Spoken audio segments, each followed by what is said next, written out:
যদিও সেটা bathroom singer হিসেবে, বা তৌসিফ মাহমুদ অবশ্যই ভালো একজন আর্টিস্ট। ভ্যালেন্টাইন্স ডে তে তো নাটক আসছে। মিউজিক ভিডিওটা একদমই প্ল্যান ছাড়া আমি বলবো। নিজের একটা নাটকে আমি গান গেয়েছিলাম। শুরুতে গায়িকা হতে চেয়েছিলাম। তিনি হচ্ছেন আমাদের ভীষণ প্রিয় অভিনেত্রী।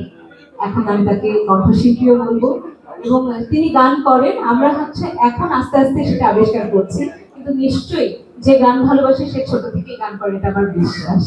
আমাদের ভীষণ প্রিয় মুখ জান্নাতুল সুমাইয়া হিমি।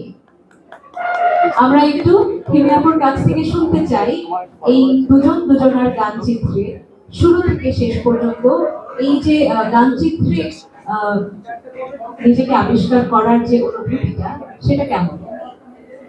খুবই ভালো, এবং আমার মনে হয় বেশিরভাগ জার্নালিস্টরাই জানে অলরেডি, যে অনেক জায়গায় আমি ইন্টারভিউতে বলেছি যে আমি কিন্তু শুরুতে গায়িকা হতে চেয়েছিলাম। তো এবং শুরুতে ছোটবেলায় আসলে সেই চিন্তাটাই মাথায় রেখে আমি কচিকাচার মেলায় গান শিখতাম, আমি ছায়ানটে গান শিখতাম। আমার গানের প্রথম ওস্তাদ ছিলেন সাধনা মিত্র, এবং সেকেন্ড আমি আমাদের সবার পছন্দের ফেরদৌসা ম্যামের কাছেও শিখেছি। সো গানটা আসলে সবসময় প্রধান ছিল, কিন্তু যখন আমি আবিষ্কার করি যে অভিনয়টায় আসলে সবকিছু করা যায়, নাচ করা যায়, গান করা যায়, এবং অভিনয়টায় আসলে এত কি বলবো যে জায়গা আছে অভিনয় করার।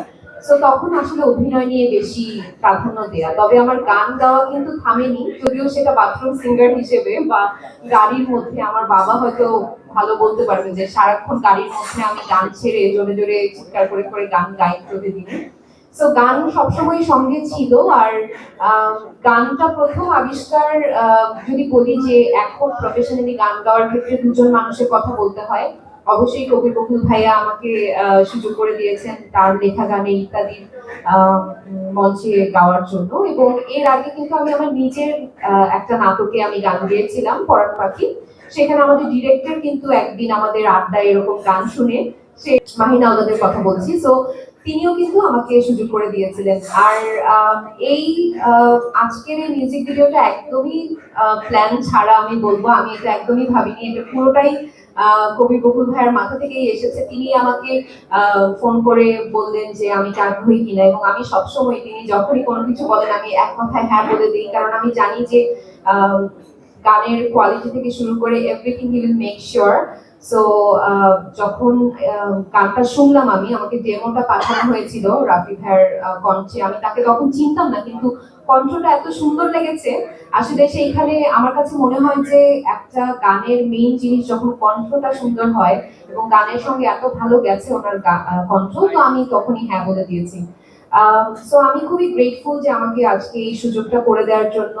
ভ্যালেন্টাইন্স ডে তে তো নাটক আসছে, নাটক সবাই দেখে, বাট এই একটু ভিন্নধর্মী মিউজিক ভিডিওতে দেখবে, একটু নিজের কণ্ঠে গানে আবার নিজেও অভিনয় করেছি, অবশ্যই ভালো লাগছে। আর বরাবরের মতো তৌসিফ মাহমুদ অবশ্যই ভালো একজন আর্টিস্ট, এবং এই গানেও সে অনেক কোঅপারেশন করেছেন যখন আমরা শুট করেছি। আর সৈকত রেজা ভাইয়ের সঙ্গে আমার এটা প্রথম কাজ। তার সে মিউজিক ভিডিও অনেক বানিয়েছেন, এবং তার বানানো মিউজিক ভিডিও আমি দেখেছি আগে। সো সবকিছুতেই আমার বিশ্বাস ছিল যে আলটিমেটলি রেজাল্ট ভালো হবে, এবং আমি কিন্তু দেখে ফেলছি, হ্যাঁ, আপনাদের আগে মিউজিক ভিডিওটা আমার কাছে ভালো লেগেছে।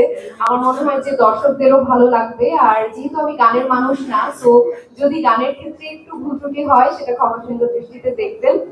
আর আপনাদের জার্নালিস্টদের সবাইকে অনেক অনেক ধন্যবাদ আজকে অনুষ্ঠানে আসার জন্য। আর আমি বলবো just enjoy the show, enjoy the song. Thank you so much. দুই লাইন, চার লাইন শুনে ফেলছি অলরেডি। একটু করে একবারে আবার শোনাবো, একদম প্রফেশনাল। আমরা গান শুনবো, আমরা তো গান